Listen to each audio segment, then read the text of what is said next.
A very important day for us. You all know that this is the 25th anniversary of the North Castle Historical Society, and there have been many dreams fulfilled over these past 25 years.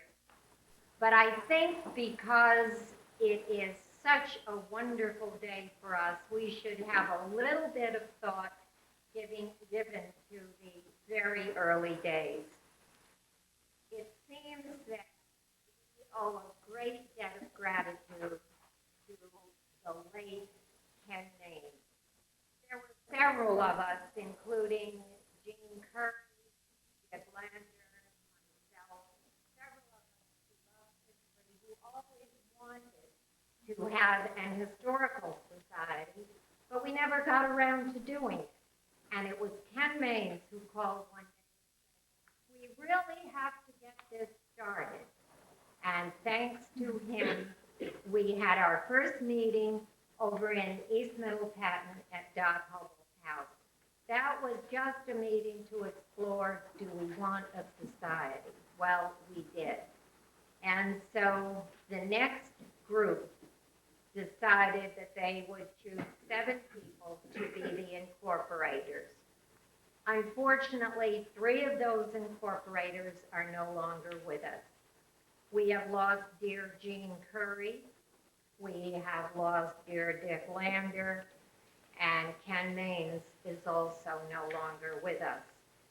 Sally Spencer Hurwitz has moved out of town. Ron Atkins, I was hoping would be here, but I don't see him. And Dorothy Twyford Hubbell, who was the other person to sign for the incorporation, is now in residence in Maine. But I'm here. I'm the last one. One more little thought, and then I'll turn it over to someone else. But I do want to reminisce about the night that we gathered around my big old dining room table and signed to incorporate this historical society. My daughter Phoebe was making old-fashioned molasses Joe Froggers from a colonial recipe. And as she baked them in the kitchen and this wonderful aroma wafted out into the dining room, we all could hardly wait to sign our names so we could have Joe Froggers and drink a toast in port wine. I would not allow any electricity to be used. So the entire evening was spent with kerosene lamps and candles. So when you go in the other room, in the Smith's Tavern, you will see that there is a plate for the Joe Froggers, the recipe is there, a candle, a kerosene lamp, and a bottle of port wine. Thank you very much.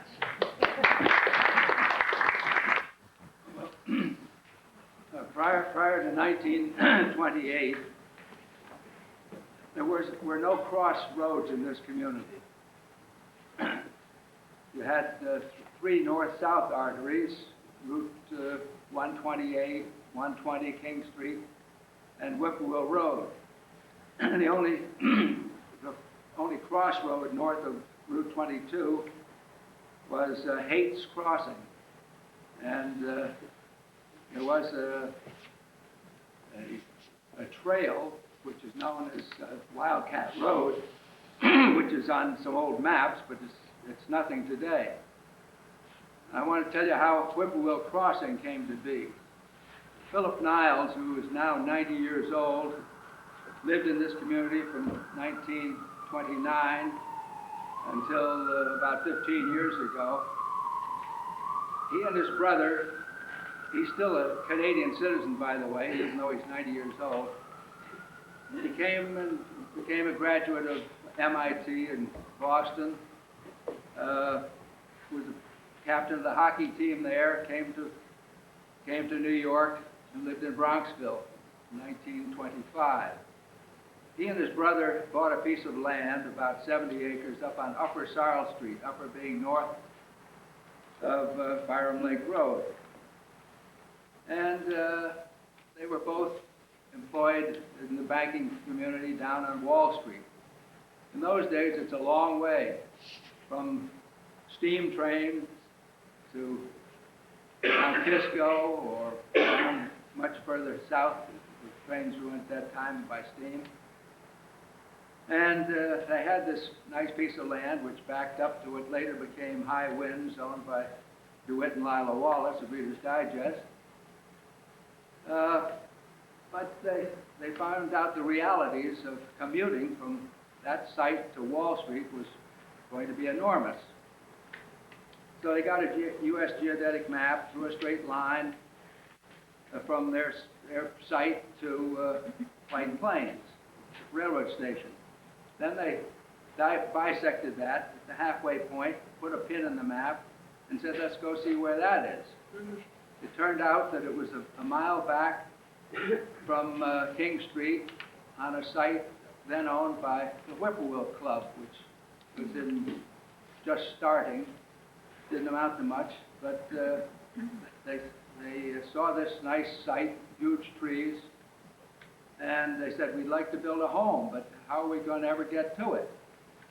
So they went to the nearest neighbor who happened to be an officer of that club, and were advised that maybe they could make a deal. If they would cut a road into their site, they would like to build a nice home there. Well, it turned out to be a grand home at that, and Philip lived there.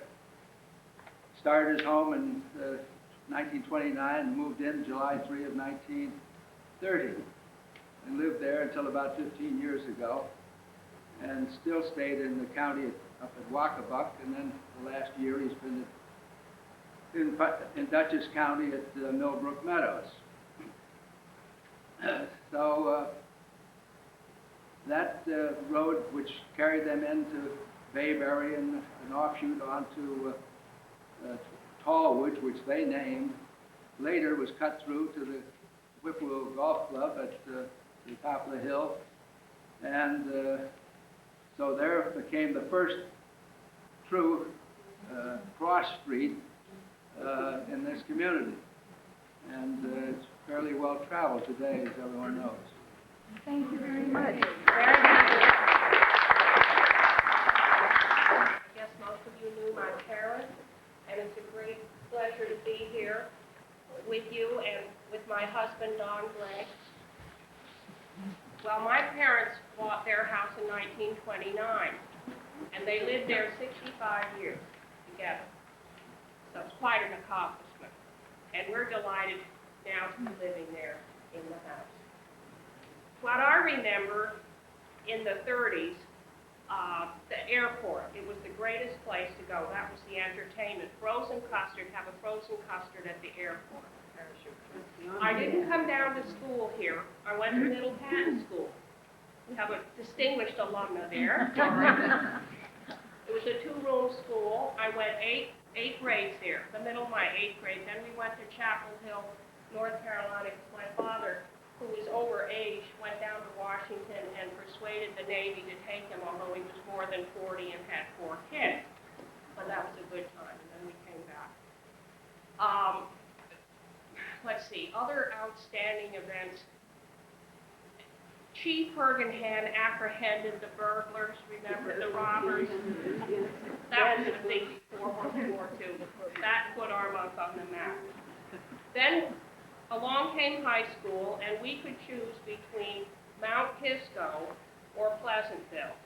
And we chose to go to Pleasantville, which brought us more into the orbit of Armonk. And then we started also going to St. Stephen's Church, which has always been a very important part of our lives. Now, Dot was there. She and I used to ride over on the bus. Dickie Lander used to take me over to the Middle Patton Cemetery and show me all the old graves. And Armonk was, a sort of a different place. And I remember that when Hickory and Speed came in, well, the Eastman family used to live there. And there are also, I have to say, quite a number of bars that used to be around here. Very many. That's right. And the Willow Inn, that was Herbie Grapey, who was in high school with us, and his mother ran that, and now, of course, that's now in a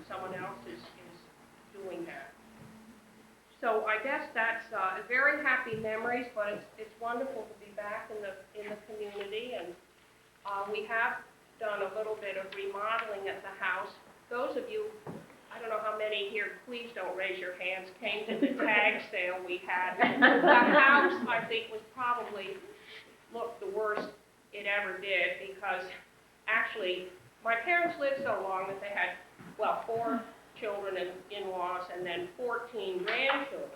And all but one of the grandchildren were in their 20s and 30s, so they had wonderful memories of their grandparents and wanted to have something from the house. And so by the time the tag sale came around, we really, not much was left. Anyway, we put on a deck. We have George Burley, whom I hope all of you know, and he did the hall at Whippoorwill Hall at the library. He helped us. He designed a deck. And he said to me, we stood in the kitchen, he said, Meg, do you have any sentimental attachment to this kitchen? Well, I said, no, my mother was a wonderful cook in her earlier years, but the kitchen was dark, narrow, and tiny, and he's just extended that, and we're very happy with that. And the porch, where my father had all the tools, those were in great demand by the grandchildren. That's been made into an all-year room. So we're just delighted to be there and very pleased with what George Early was able to help us. And we welcome you back. And occasionally, it's a great treat to be brought over to watch the airplanes land and take off the airport. And then when I was in high school at Hastings, you had a date you really wanted to impress. The log cabin was the place to which I recall. Meg and I met in Washington quite by chance. We were married at St. Stephen's in 1953 and had the wedding reception on the lawn in 1953. We've lived since then in Rangoon, Tokyo, and Seoul, but it's terrific to be back. I feel very much at peace here, and it's great to see a group like this in action. So delighted to be here. That was Ralph Lander, and he and his brothers bought the Lander Brothers store from my grandfather many, many years ago, in the early 30s. The brothers' names were Norman and Ernest. All of them are gone. It's kind of ironic my being here today. Richard, my cousin, Ernest's son, Ernest and Jane's son, was the true historian of North Castle. He loved history. He lived and breathed history, and as you know, he was one of the charter members of the society. My great interest is horticulture and gardening, and you'll see me down on Old Post Road slaving away, as my neighbors say. But I won't digress into horticulture. That might take an hour. I was really almost born in Armonk. I was born at the hospital, Northern Westchester Hospital. I lived on Maryland Avenue for the first 12 years of my life. It will be now 4 Maryland Avenue. I understand there's a family by the name of Cleont or something like, I'm not sure of the name, but it's changed hands many times. When I was 12, we moved to Old Post Road. Wow, has that scene changed? We lived in the old colonial house where the Gladmans live now. I believe Judge Raven owned that house at one time, many, many years ago. And I lived there from about 42 to 62, and John Schnorr then, with an architect, built the house I'm living in now at 25 Old Post Road. I have wonderful memories of Old Post Road, but Meg has brought back a lot of memories about the airport and seeing the parachute. Do you remember that? And that was, of course, we saw that mainly on Maryland Avenue. On Old Post Road, it was extremely rural. However, Bob Sorno, RCA, had a summer place there, and his children, we played with his children. We knew the superintendent there. We had terrific winters there. I remember John plowing us once in about maybe 56 or 57 on the 16th or the 17th of April, and we had terrific snow. That was John Emmel. Both he and his wife are gone also. We used to hike barefoot in the woods. We never got Lyme's disease on Old Post Road. We had a wonderful time. I went to Pleasantville High School with Richard and George. Well, no, not George, but Richard and I rode the bus together. And Richard, as you He may not have realized that Richard was a real card when he was a youngster. Oh, what a sense of humor and a terrible tease. He had nicknames for almost everybody. Mine, unfortunately, was called Shuffle because I had an operation and dragged my leg. And I still have a slight limp. But he was interested in history even then in grade school and got the history medal year after year, and also in Pleasantville High School. I have fond memories of Richard. I feel he's with us today, as well as Goldie Hergenhan and Jean Curry and Marjorie Curry and all the people that we can remember. I have a lot of memorabilia here, and I'd love to show them to you sometime. This is a picture of the store in the 1930s, and Bert Farquhar's brother, Mick, is in that photograph. I worked in the store from the time I was 12 years old until I was about 21, I guess. And my father, Ralph, is to the right, and his brother, Ernest, is in the center there. I was the stock clerk, and not a very happy one at that. This is a picture also of the terrible snow that we got in yesteryears, and I guess this winter kind of brought memories back, too. I have a lot of other things, but I won't take up a lot of time. Sure, afterwards maybe. We can put them on the table too. Yes. Thank you. Now IBM is on Old Post Road, and how things have changed from maybe you saw a car when we moved there in 42, maybe every 15 minutes a car would drive through, more likely every half hour. But now they're building over there, and it's dig, dig, dig, sonic booms. Not sonic booms, but they're setting off little explosions to get rid of the rock, and it certainly is different. Life has Dorothy, changed. could we borrow some of those Surely. things and Yes. have copies made of them? Certainly, yes. Oh, that would I have a be picture great. of the, you have a picture of the post office, I think, Yes. from the late 1880s. I have something here that's my father's State Council of New York Junior Order of United American Mechanics. Do you remember the old mechanics hall? Do you remember the Holloways playing the bagpipes? Oh, how wonderful.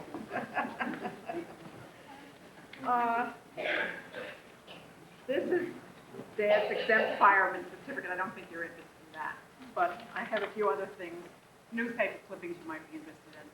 And I could go on for 3 hours, so I'm stop right now.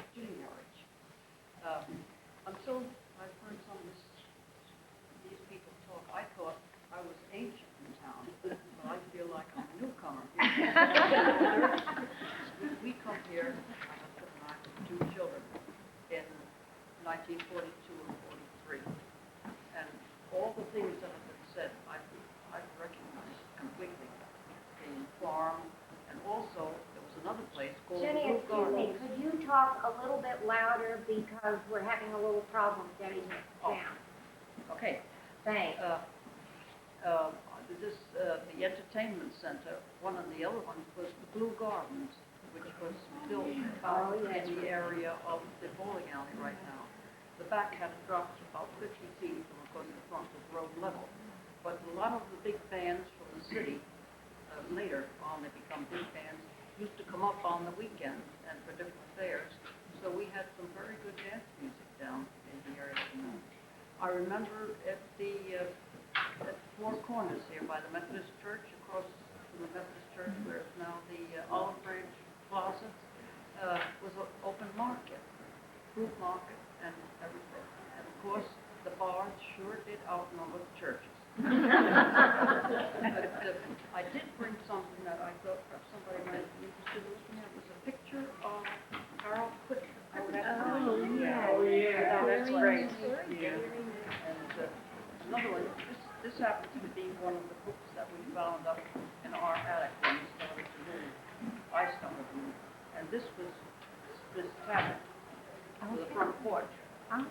And I understand from this little booklet that was the first running water in North Castle. Absolutely. Because there was a spring that sprung up onto the kitchen floor, and they piped it out into a trough in front of the building. So It came down from the spring up near the church and And came down, down into what is now the Yes. little Right. back room. Right. And I understand, even going back farther than that from these records, that we must have had quite a bit of activity, warlike activities in Armonk in North Castle. And when my husband and I decided we had wanted a garden, we had all the bridges come down with the steam horses and rake up the garden, rake out the ground so that it would be plantable. And in the process of doing so, we picked up something which I thought was very interesting, a cannonball. So that means that at one time, and in this little book, that is taken from the history book, Ginny, that what property is this that you're talking about? Pardon? What's the property? it's the area between Orchard Street and York and Annandale Street. We, I think, Mr. Help me out, the fellow, the lawyer. Armand Crossing, top On- parking lot. Pardon? Armand Crossing, top parking lot, where the garden used to be. Yeah, yeah, the, right back of the, what do they Crossing call it now? Restaurant. That place at the foot of Annandale Street, that restaurant there. Yeah, thank you. Back just up the corner, just the next block up from them is where our garden was.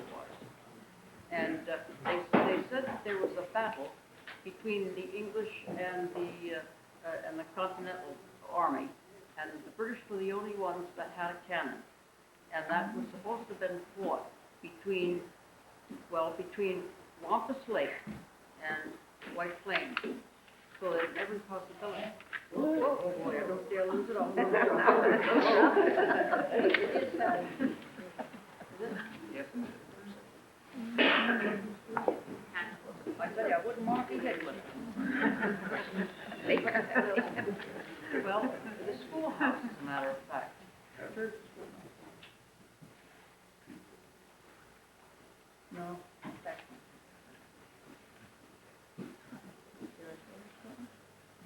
yeah, this is the present, what is now called Whippoorwill Commons. And without all the windows now that we have in the building. And both my daughter and my son went to school there, starting kindergarten and graduating from 8th grade. And of course, when it comes to high school, every morning, my daughter had to go to work with my husband, who dropped her off in town. She stopped in a little store that is now a store and a restaurant, by a store and coffee house on the corner of Main Street. And right on the corner. Yeah. It used to be Charlie's Market on one side, on the other was the AMP, the first AMP in town. And there's where the kids' country is in the morning, waiting for a bus to go over the Pleasant Stop. That was when she started high school. When he started high school, my son Terry started high school, the bus come right past the house, so we did have progress. But when we first come to Armagh, we lived in a little cottage over on Banksville Road. Had electricity, no running water, no nothing. So we had to carry all the water. And I think that year was the first year that I decided I was going to can tomatoes on a kerosene stove. And I think I'd done about 50 jars of canned tomatoes. The old-fashioned way on the stove was carrying water in. So that again. And then we moved down to Armagh on Annandale Street, and that's where Cannonbrook Ball was found on it. And now I'm moving out of my house, but I'm staying in town. I'm going back to school.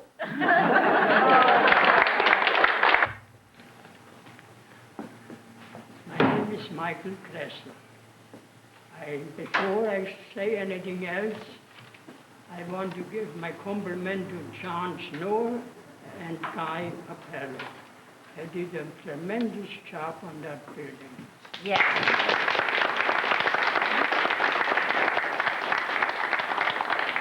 And why I use a note, see, my brain is a little bit historical. Well, I was living in New York 1943, I always figured on that someday I will be on my own. And in New York, I couldn't do it. It takes a lot of money, and I didn't have it. So I looked around in the paper, and in the New York Times, I found an advertisement, a house for sale on 760 North Broadway in North White Plains. So on a Sunday morning, I went with the railroad up, and the real estate was Raymond. He had a little shack across Max's restaurant where he conducted his business. So I went there and talked to him and said, I'm here, would like to see that property. So he said, yes. It is right across the street, a little further up. So he said, let's go over there. So we went over there and looked around a little bit outside. The property belonged to Mrs. Müller before. So she rented it out. And the fella, when we came there and said we would like to look the house over, as we were interested in it, he didn't let us in. So we just looked through the window a little bit, and I bought a house without seeing it inside. Anyway, it was not too bad. And so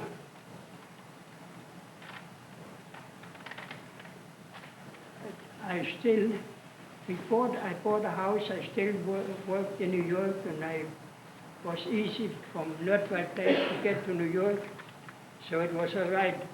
And then I started my business in 1946.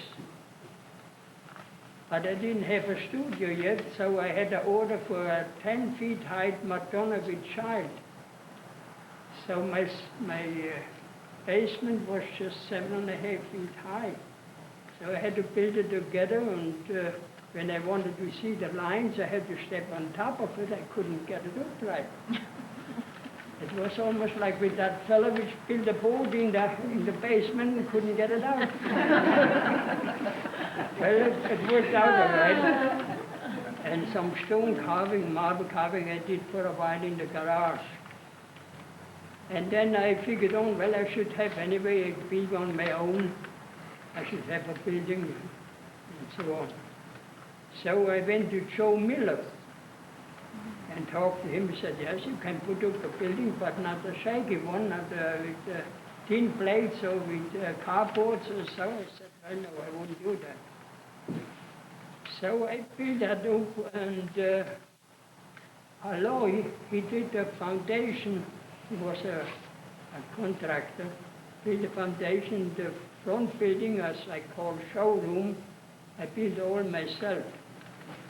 And sometimes when there was scaffolding to carry around to the other side and so, my wife helped me.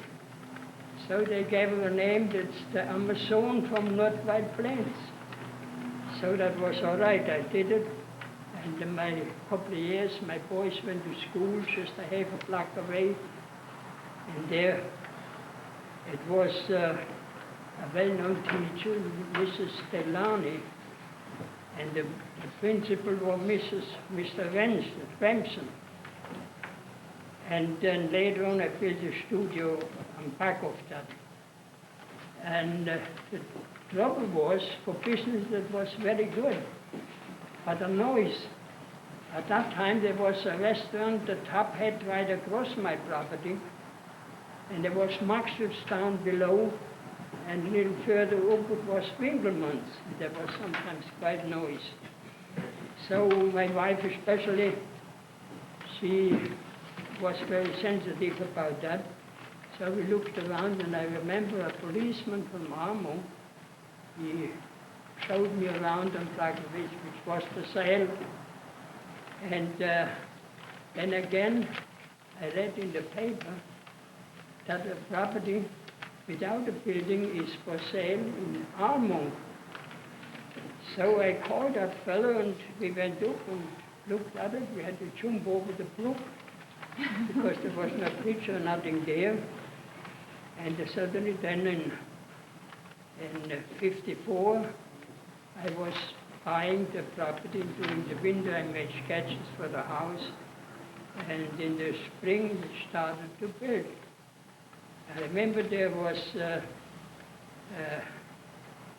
deal with the property in Armonk. I had to deal with a very nice gentleman from Armonk, Eugene Curry. He was very nice. Then suddenly there was, that time was especially Eugene Curry I had to deal with. And at that time I remember in election years was a little more lively. There was Nelson Rockefeller in the log cabin, and then was a few times the Woolfile Farms parties up on the hill. And so I had good neighbors, Canadians, they were very nice people. And at that time the church was Dragon, and also right across my driveway then was still Mr. Brundage, the blacksmith, was still working there with that window.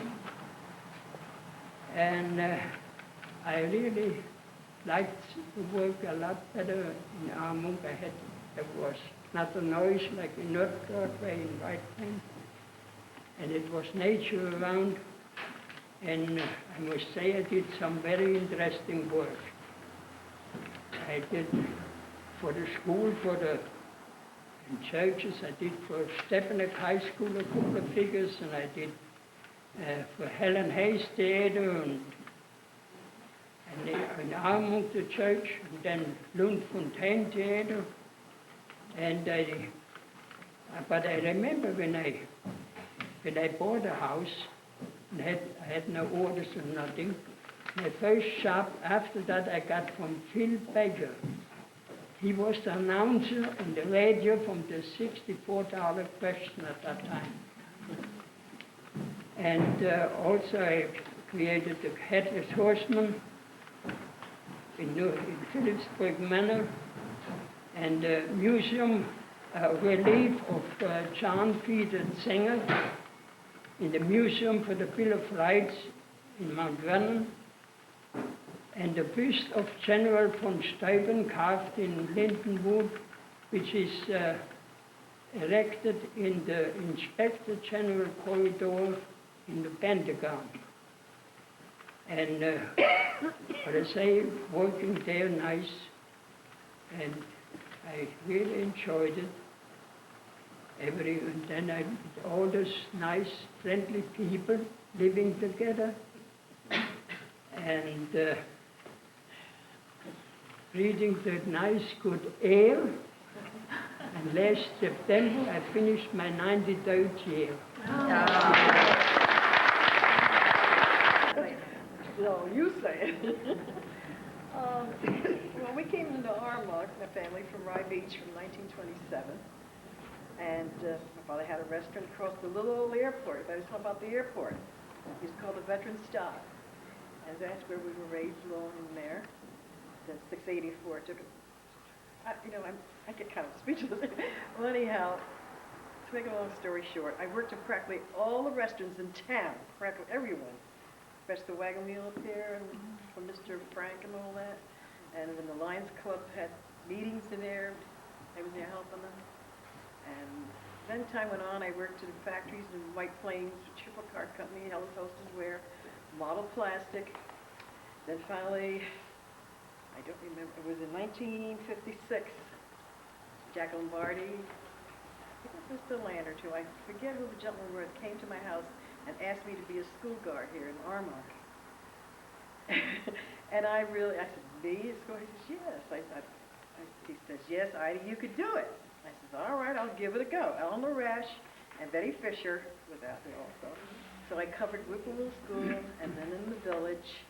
And the town tavern had a fire. I don't remember what year it was. I was standing there one year, and I called in to the headquarters, and I think it was Marguerite. Was Marguerite here? Where is she? I think she answered something. She said, where is the fire? Or someone said to me, and I was right here at the town tavern, I said, I need some help, send somebody out here. I was crossing the children, I was in the bar truck, and Joe Iverts, I think, came out. A policeman. Policeman, yeah. Patrol Joe Iverts. And then, I mean, it's so much, I can't, I mean, there's so much I could say too, but I'm just speechless right You now. have one of your students behind you, Mary, remembers who's crossing, Yeah. and very safely and very caring cross guards, and we appreciate that. Right. Well, I mean, I'm so well known, and then after a while, when they did close the school, I see everybody saying hello to me and this and that, and I'm looking at them saying, who are you, you know, can't remember. But I remember too, when all the children were going to school, they too, sometimes you couldn't keep up with them. I couldn't remember their names, so I take my whistle and blow it, and they said, me? I said, no, you know, or something. I enjoyed it. I enjoyed every minute of it. And then, like, sometimes I go on the AP, and someone will come up to me and say, Ida, you know who this is? It's my daughter. Well, Time marches on. So I'm going to make it short, because there's so much I could say, but it was pretty well covered. But the little airport, that was something I'll never forget. The planes used to go over our house, and everything. Half the time we didn't even know they were there, parachute jumps and everything. But I had some pictures here, like with Chief Hergy. Then my husband, I guess he's a little new Barbara was. He passed away a year ago in February. I can't talk about it. But there's some pictures here, and little sayings, if you'd like to look at it. You're quite welcome. There's a lot of memories in this town, because I've been here since 10 years old. That's it. Thank you very Maple Avenue, and there's a children's clothing store there. I think Planet Children or something. That was the very first library building. And my mother was one of the first, you know, volunteer librarians. And one of the stories she loved to tell, and again, we're talking about Doc's cousin, Dick Lander. She said they'd see him coming down the street, and they'd say, oh, here comes Dickie Lander again. I don't think we have anything left he hasn't said.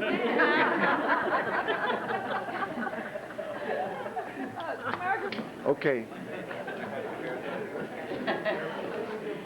I was born in a farmhouse, yes, I'm over there. In an old farmhouse, that's where Nash Reed's house is now, but a lot of people here don't know where Nash Reed's house is. As you go down the North Greenwich Road, you'll see a driveway going up the hill. I think it's the first driveway. That was our driveway from North Greenwich Road. And then we had another driveway coming in our house where Farmbrook Place is now. So there we had two entrances.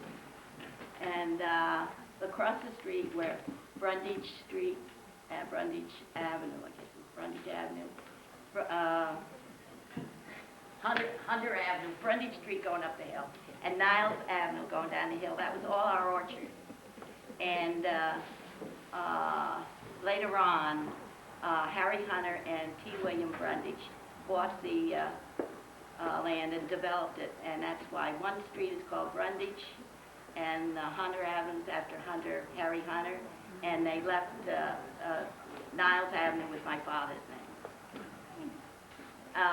My grandmother lived about a mile down the road into Greenwich. The farmhouse is still there. If you turn off of North Greenwich onto Bedford Road, as you're going down, there's an old farmhouse on the corner of the street. That was my grandmother's house. And Orrin Houston, who's sitting right here, lived just down the street, the next house down. As you're going down Bedford Road, you'll see a house sitting in there. Remember that, Orrin?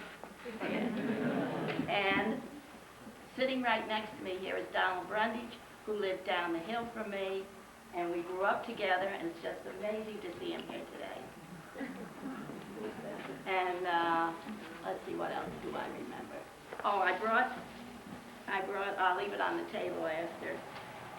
I brought a picture of the one-room school that's right down here on Cox Avenue, where Dr. Duberman is. And if you look, as you're going by, if you look in the back, there's an old building back there. That was the schoolhouse. What year was that? What years? This was taken about 1920. You want to figure out how old.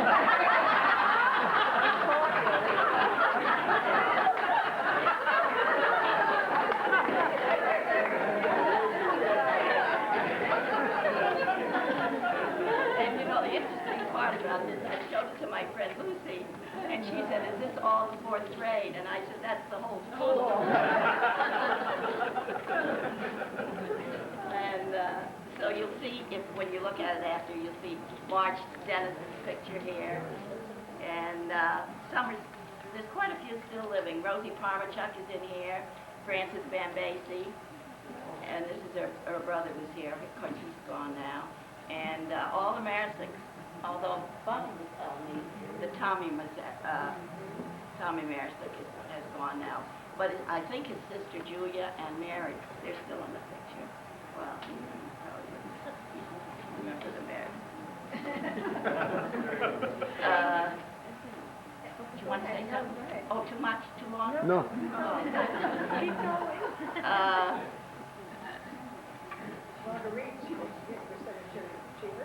Oh, well. Come on, everybody's got to know that. I worked in the town hall. Yeah, I was court clerk for a while with Judge Raven, and I worked in the police department in North Castle for 27 years. And let's see what else. Oh, well, I know. Oh, I remember something else. When the First World War ended, boy, this has gone really way back. I was very young, very young. And my brother and I, he just passed away, it was James Hopkins, in case you didn't know.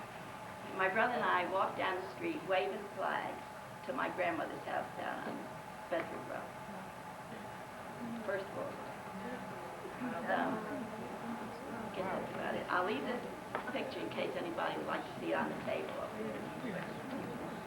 Thank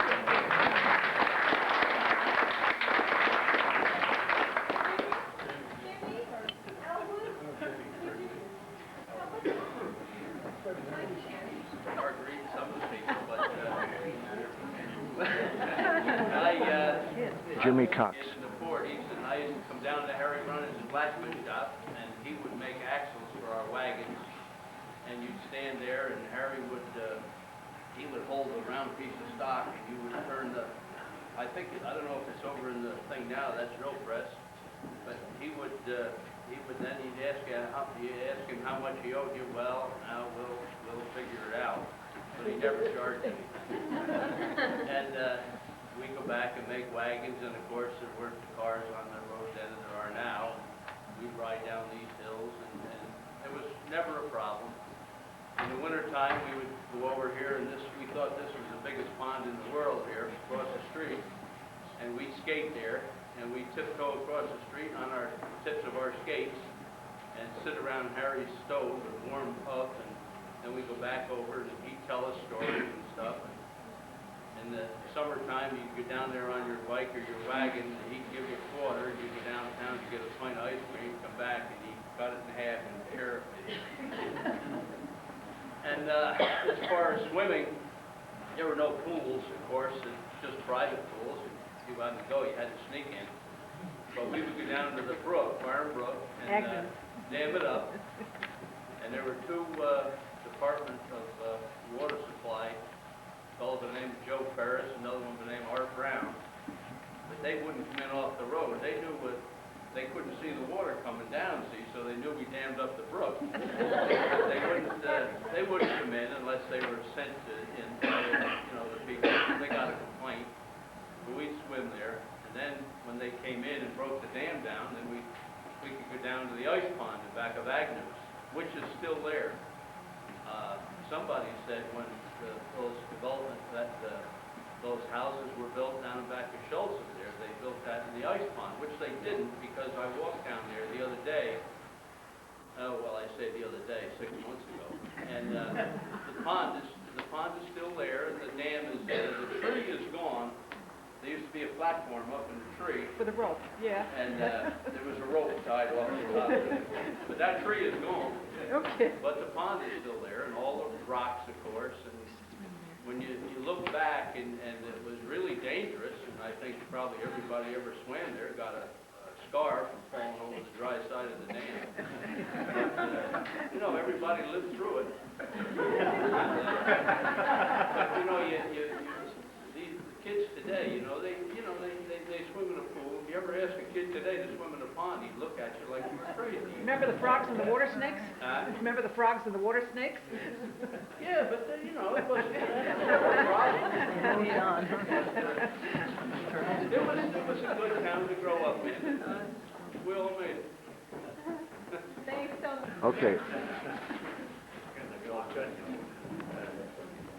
So Timmy said he's young. I know that his family goes back to the Revolutionary War because I can remember that. He is really an old-timer. Don't let him kid you.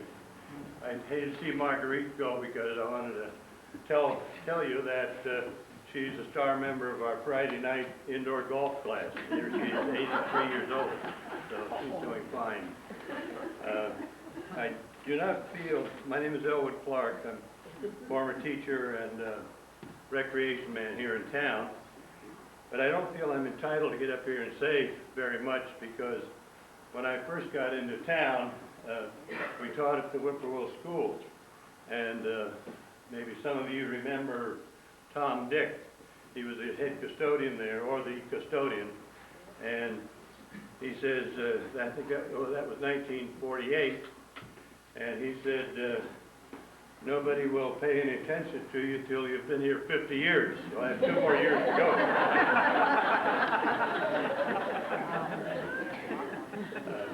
I see a lot of my former students here today, and I'm really thrilled to see Abadiq. I haven't seen for 30 years. But this town has always been a beautiful town.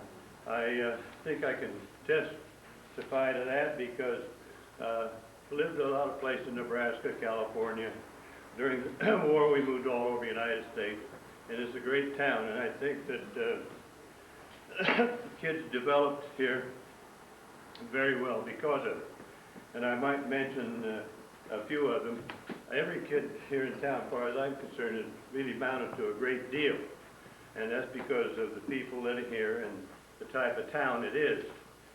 But right now you have Peter Gallagher in the movies, Broadway. You have Laura Branigan, pop singer, had #1 hit over the past few years. Who else? Dave Barry, Pulitzer Prize winner a few years ago. That remind you of because it just came out this past couple of days, the present Pulitzer Prize. And there, let's see, Jimmy Spence, he was one of our first Little League managers. It doesn't sound like Little League is old time, but I imagine there's some 50-year-old Armonk Little Leaguers that we started here way back in the 50s.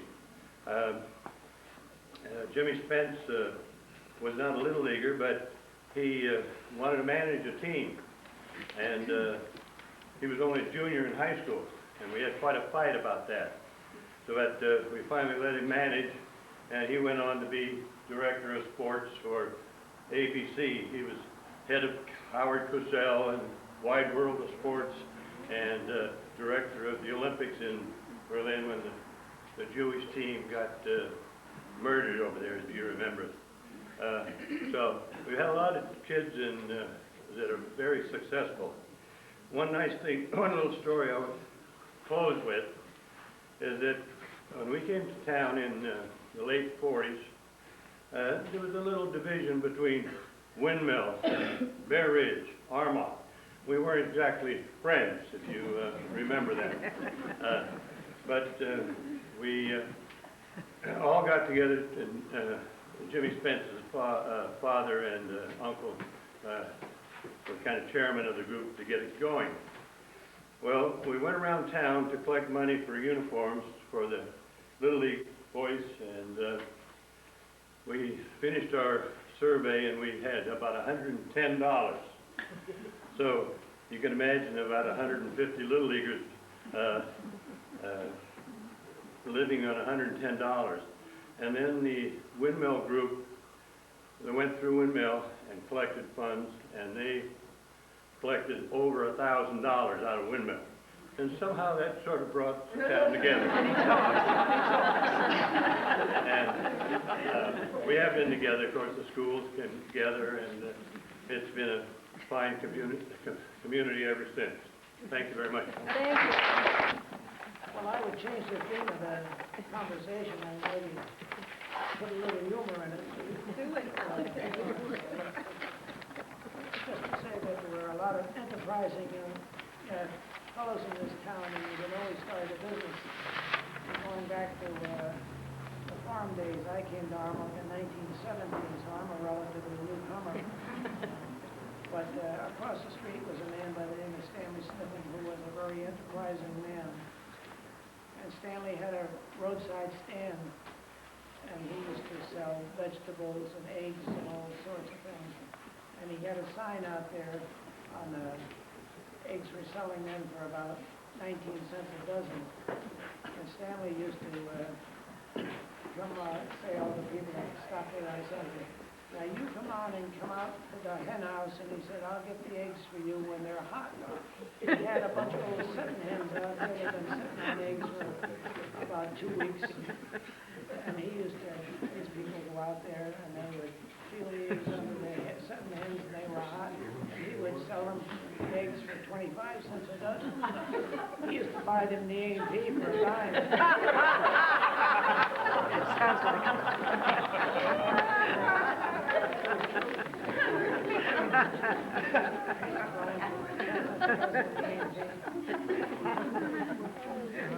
he was an original humorist. Here's a card. He used to Stanley because he would always teach us a lot of bad tricks.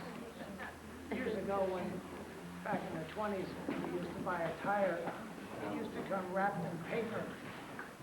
And he used to spend hours unwrapping the tire because he worked on Red Deer Farm up there where we lived. And he used to unwrap the paper off the tires. And then he would take a worse beat up old tire that had about 10 holes in it. He'd wrap it all up in paper and put it out on the road. You know, when they would come by on Saturday and Sunday, and you could hear the tires screeching. You know, they stopped. I think they had found a brand new tire, but they picked the tire up and throw it in the back of the car. But they were surprised when they got home.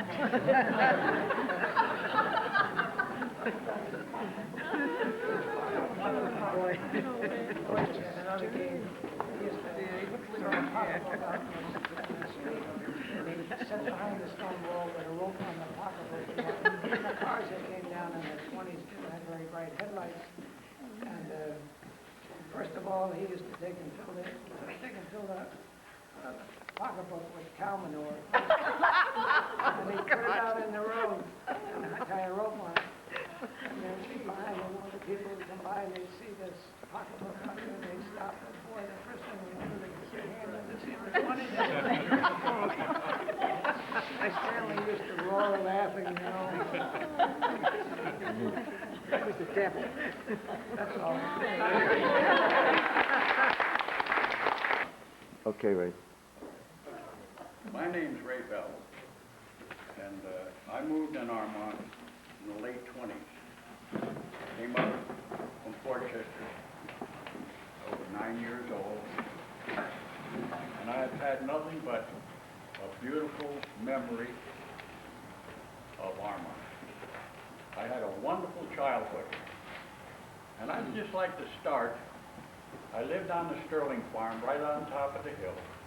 I believe the Foleys live there now. And our days up and down this hill was really something. We generally walked. The schools, you either went to the top of the hill, Barnes's Lane they called it in those days, and that's Banksville Road today. Or else we walked down the bottom of the hill, Marston's Kennels, or we call it, it was the blacksmith shop corner. But so many great memories I remember of this area here. When we first moved there, the Robins lived in the old historical, the Smith's Tavern here. And then the Bates moved in, and we used to have some great hoedowns. When I say that, the Bates, their family, Harry Bates used to call, or he played the fiddle, and Charlie, if I'm not mistaken, Houston, he was a caller. And on Saturday nights, we'd have bean suppers. Everybody'd get in here, and we'd have a great time. A little while ago, I heard, while I was sitting here, we were sitting here. We heard the fire truck going down the hill. And it reminded me back a summer day, coming down a hill. We had mowed this property up by the hillside. That was 3 lots up here, hay lots. And when we got off the bus, it was whoever got to the horse first was the one that did the raking. And as kids, everybody wanted to work either a horse some way or other, or, you know what I mean, now and then. But we used to hay, we used to work, got 50 cents from Mike Crouch, who had the farm across the street here. And we happened to be coming down this day, and a Big Mac truck came by us. It was an A&P truck. And maybe Donald, if Donald was here, I know he remembered it.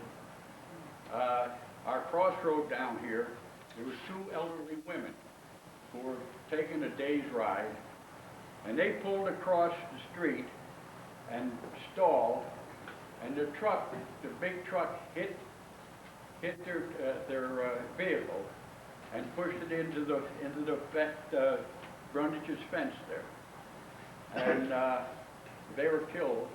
But I remember the horses. We had a hard time. There was Willis Robbins, and there was a little fella that worked for Mike, and we had a full load of hay. And we came down here, and we had to turn right at the barn was in the back, and we take the horses. In some way, there was such a commotion down here, and we tried to back the horses into the barn because we were at the loft there. We were going to, and Willis would happen to be driving. We were backing a horse, and of course the wagon, one wheel of the wagon, it was a ramp that went up into the haylofts. And but anyway, just as I say, I sat here and on a Sunday. There was no 684, 22 was it. Between the airport and the Sunday traffic, we used to sit up on top of the hill and count cars, and it used to be great. I mean, in those days, you make so much out of just a little. But as I say, Armont to me, and when I was in the service, somebody would say to me, "Where you come from?" And I was in the all Western outfit. But there was a few people who had been here, and I said, "I come from a little town named Armont." And they said, "Oh, the log cabin." So everybody knew our log cabin. And, but anyway, just like there's nothing, if children today could only be brought up with the feeling of nature, and it was nature. The kids that come to my house on a Saturday and want me, my mother would say, "Is the dog on the chain out in the doghouse?" They say, "No." "Well, he's out, the both of them are out in the woods somewhere," and I tell him he was always in the woods somewhere. But anyway, I loved it, and I tried to bring some of my remembrance back in some of my poetry. Thank you. Okay. Oh. Okay, Bert. I'm a native of Armont. My name is Robert Farquhar. They call me Bert, nickname. The house I was born and raised in is still up in Whippoorwill, the little house just before you hit the golf links on the left-hand side, 2-story building. and I'm a retired Air Force man. I worked at this little airport that was so mentioned here today. We had many famous flyers come in here. Howard Hughes, Al Williams, Roscoe Turner. We had a grandma that used to fly in and out of there called Ruth Nichols. And there's Frank Hawks, there's others. Famous movie actress was skater, famous for skating, Sonia Heaney. And famous fighter was Gene Tooney. He was a friend of the Gimbal's. Young Gimbal flew in and out. He had his own airplane there. And I thoroughly enjoyed working there, and was great. I haven't too much to say about where I went to one-room schoolhouse in Whipplewell, which we walked 2 miles either way, and it's now our residence. It's on the left hand, if you go up Whipplewell East, and we have to go left or right, you go left 1 mile down, on the right-hand side, you'll see this residence now up on the hill. Then we came down to Armwood when the school opened in 1924, when it opened up. And Mr. Crittenden was our principal. He was our last teacher in the one-room schoolhouse.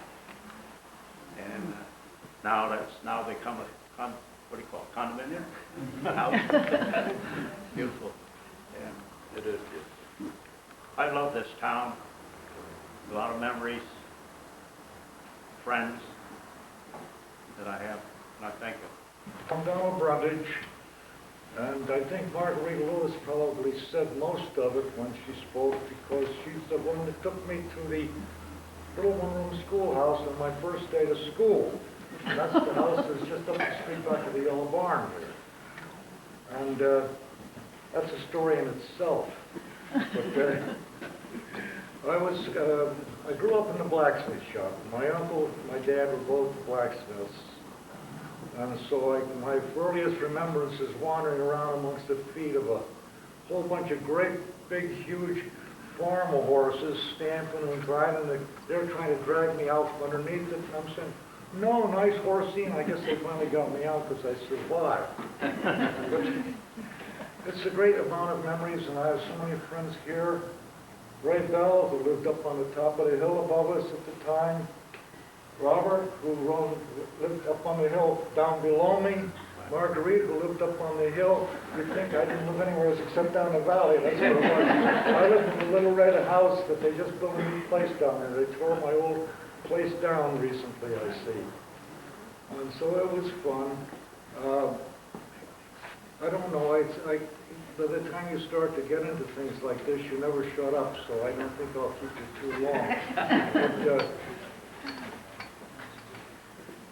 Armonk is a place that's very well known. As Ray mentioned, no matter where you go, somebody seems to remember some portion of it.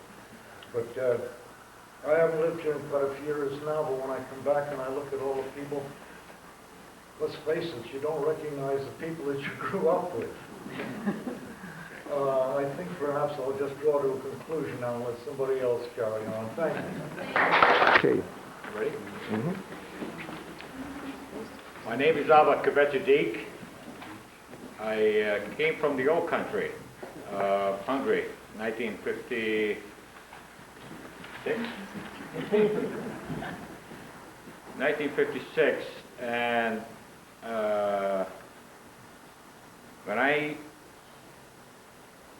came over here, I lived on the Lower East Side for about 6 to 8 months. I think that's pretty fair to say. But my mother lived on a farm all her life. And my father and my mother both were talking, maybe they should come out to sort of like a rural area. And my father was an avid reader. He noticed in the paper an advertisement where Mr. Leisure firm, Donovan S. Leisure Esquire or something. Yeah, Georgia. Who wanted to have some people out, you know, to his estate.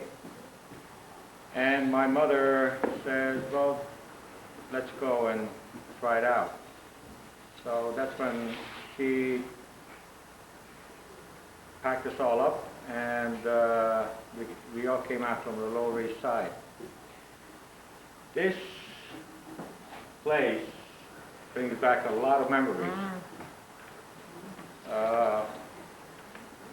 When I came up here,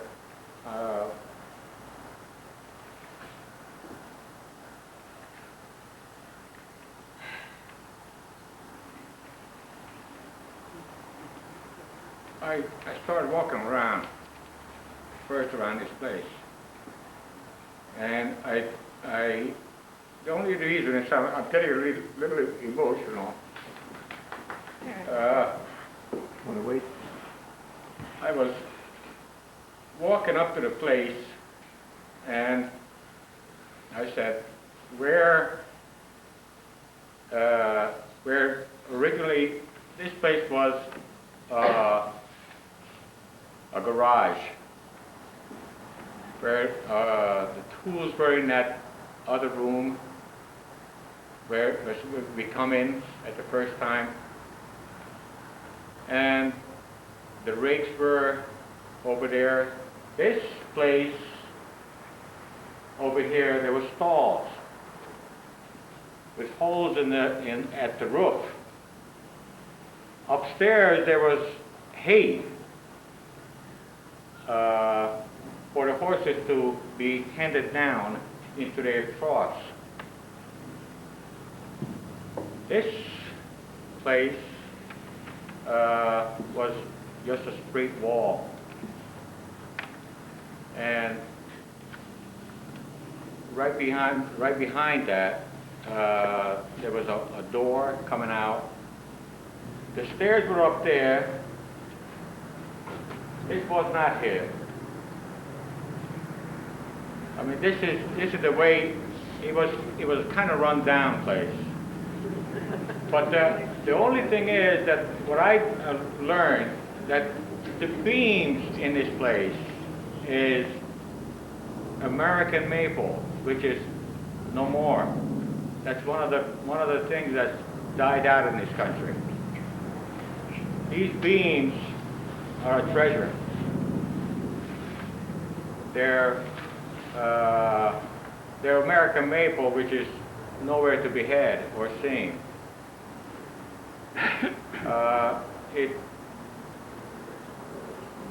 And the wooden pegs which holds this thing together, it's all man-made wooden pegs.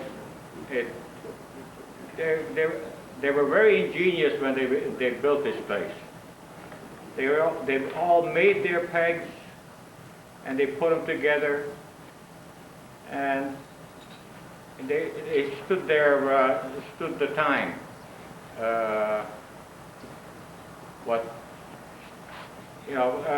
This whole place is, it just brings back memories. When we came in, I noticed Mrs. Rogers. I used to deliver paper to her.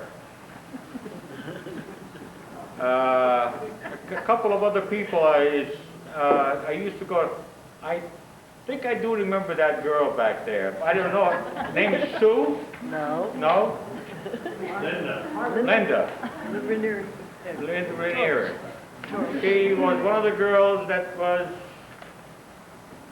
I used to go to school. Pardon me? My main name was Torres. Yes, yes. Yes, I do remember you too.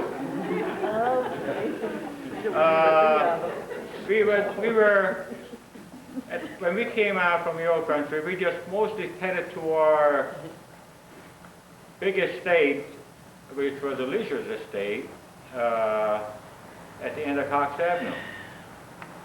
And for the first couple of years, we stayed on the estate. We were all given bits of areas that was our responsibility. And like my mother just told me that, you know, she has pictures of the old place.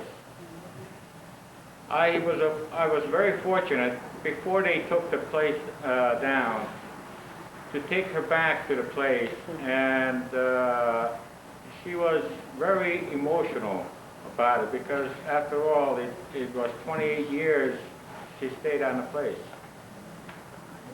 And when coming to this place, you know, it brought back a lot of memories. We worked on the place, we cut the grass, we raked the lawn, we tended the fields, we, you know, did just about everything. And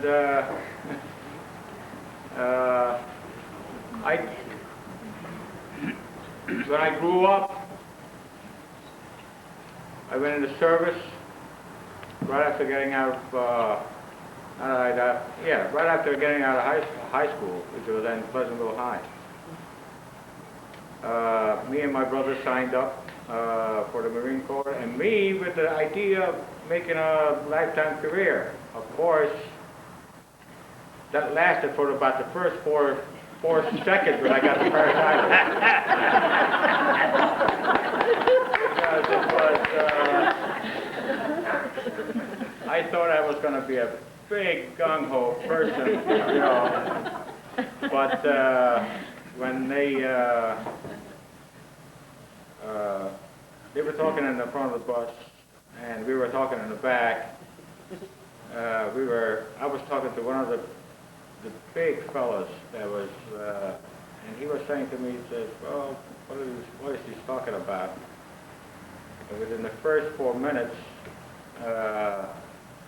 there was a very little DI drill instructor came to the back. I mean, he literally jumped over people, and he was standing up, and he says, didn't I tell you to keep quiet? And he says, I looked up in surprise and said to the person, sorry, I didn't hear you. And he showed it to me that, not to me personally, that by handling that big person, showed it to me that this person means business. So in that instant of a second, I flashed through my mind that I signed up for 4 years, thinking that I'm going to be ending up my career over here was very devastating. But we pulled out of it, and as a matter of fact, the first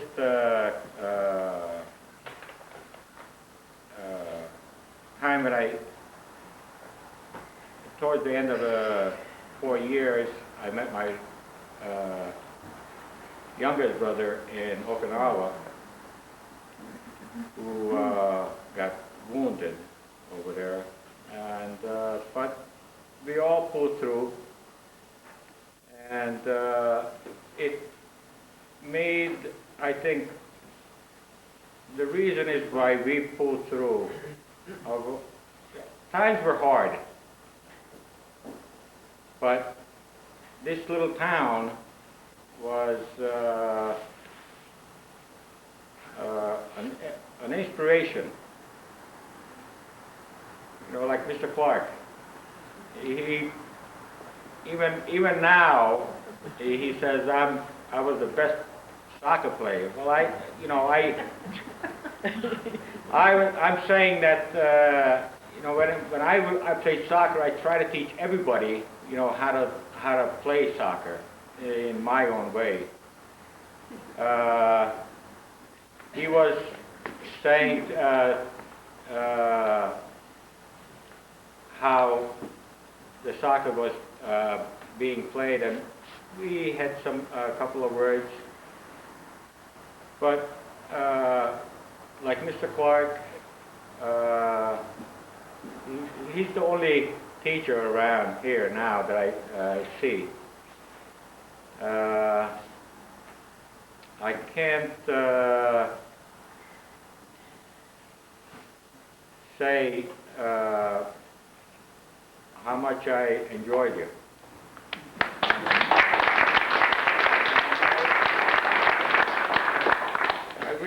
I wish there were some more places like this, but this is a unique place, like a couple of people said.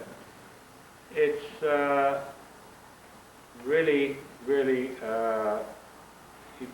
it was and it is fun for me. Thank you very Thank you.